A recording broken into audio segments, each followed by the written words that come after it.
Hello， 大家好，我係 Aaron 高成。我09年開始寫啦劇本，單嘢08年，我09年開始寫啦。如果唔係唔會寫得咁好啊咧。丁啟泰先生佢即係個原本個案件嗰位兇手咧，佢而家係服刑緊喺監獄裏邊。其實佢有同我提過㗎，如果佢唔係同我提，佢同某一個人提過話，如果導演想嚟探下我咧，係可以得閒嚟探下我咁講。咁就即係好似戲裏面莊 Sir 探佢咁咯。咁我有個問題好想問你嘅，嗰個咁啊，去到跟白紙喺側邊出現，我都係。佢自己白紙話：咦點解？咦呢樣樣嘅？咁話唔係講笑啫。咁我覺得白紙大家都中唔中意佢喺裏面嘅演出啊？我覺得對一個新嚟講一個好大嘅鼓勵。咁其實我作為即係前輩，可以講係前輩啦。咁係啦，又可以講係哥哥啦。咁我覺得喺今次呢一個整體演出上面，我覺得好開心，同我哋呢一個團隊一齊合作，可以拍到一部咁優秀嘅電影。咁兩位新人仲有春夏，雖然佢翻去喺廣州啊，咁喺北京翻咗北京，佢繼續學藝。咁啊，但係我覺得喺白紙嚟講，其實今次同佢合作啦，亦都見到好多新嘅演員，即係俾咗好多力量喺呢個電影裏邊，咁亦都我哋香港電影嘅希望嚟嘅。咁所以咧，得到你哋嘅支持，能夠即係希望可以繼續話俾多啲人聽，去支持我哋香港電影，咁就靠晒我哋在座嘅觀眾朋友啦。其中嘅一位，你哋有份嘅推動嘅，好唔好啊？希望你哋可以做到啦。其實我覺得一個演員咧，你去演一個角色嘅時候，可能會重複一啲職業，譬如警察呢個角色，可能有好多唔同嘅，即係可能佢個職業嗰個階級上面啦，或者其實我覺得每一個角色裏邊其實都有最重要一樣嘢，點去揾一個角色係佢嘅生活嘅狀態啦，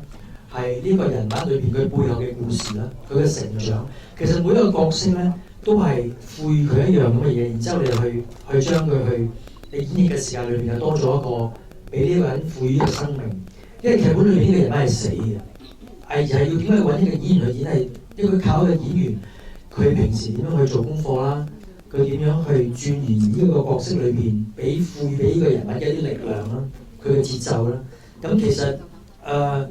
我演過好多唔同嘅角色，即係譬如我想你話齋好多警察呢個角色，但係其實如果再演呢個角色咧，其實係難度係仲更加高嘅，因為你要同其他唔同嘅警察嘅角色去分別，有區別。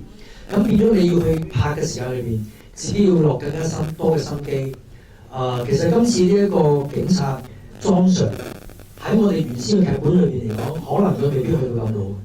但係我覺得當導演去揾我去演呢個角色，加埋有我哋嘅服裝設計師、造型師，其實吳野路，其實佢係幫我同我合作咗好耐。咁佢亦都 study 咗好多關於我唔同嘅電影，所以佢覺得 Aaron 你就喺今次嘅電影裏邊，佢希望可以佢塑造一個比較年紀比較再大啲、比較再滄桑啲。其實佢都係一個社會裏邊嘅一個觀讀者。雖然佢係為咗佢嘅工作要去查案，但係喺某程度上喺生活裏邊嚟講，因為佢同家庭嘅決裂啊，或者佢因為查案嘅熱誠啊，所以佢係某程度上面佢太太係唔接受，變咗佢自己平時生活都係好 lonely 嘅。咁正係因為呢件事，咁其實同我以往演嘅角色係好唔同啦。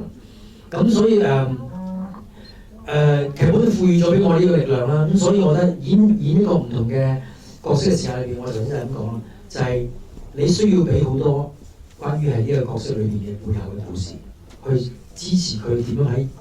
現實喺呢一個短呢2個鐘頭裏邊嘅一個人物，點樣去創造佢每一唔同嘅場口嘅一啲節奏啊，或者佢對一件事嘅睇法啊。咁其實喺呢個電影裏邊令我最難忘嘅就係因為佢自己，咁我都未結婚啦，我點樣去呈現咯？我又冇小朋友係咪？咁但係要佢呈現一樣嘢，你就係佢有一個小朋友已經10幾歲，咁但係離咗婚嘅太太，即係你要佢代入呢一樣嘢，尤其是喺餐廳同佢講一場戲，我覺得嗰個哭訴俾佢太太嗰個感覺，我覺得係最難演嘅。但係我亦都演得最爽嘅，因為嗰場戲係最真實嘅。咁同埋導演用咗好多唔同嘅角度，每一個位置佢拍咗5條咗6個 shot， 但係唔同嘅位置我都要同一時間喺每一個爆發點裏邊去將呢一個情緒延續，同埋要 keep 住喺呢個狀態裏邊。咁我覺得對我嚟講係考牌，但係我覺得好得意啦。即係我冇見過一個喺個傷悲嘅過程裏邊，我睇到我自己嘅一種即係一種叫做喜感。咁呢個係一種黑色幽默。咁我覺得對我嚟講，我覺得呢個係一個新嘅嘗試。咁我覺得多謝呢位朋友同學仔呢位同學係啦，咁啊，好發呢個問題，同大家去分享我哋自己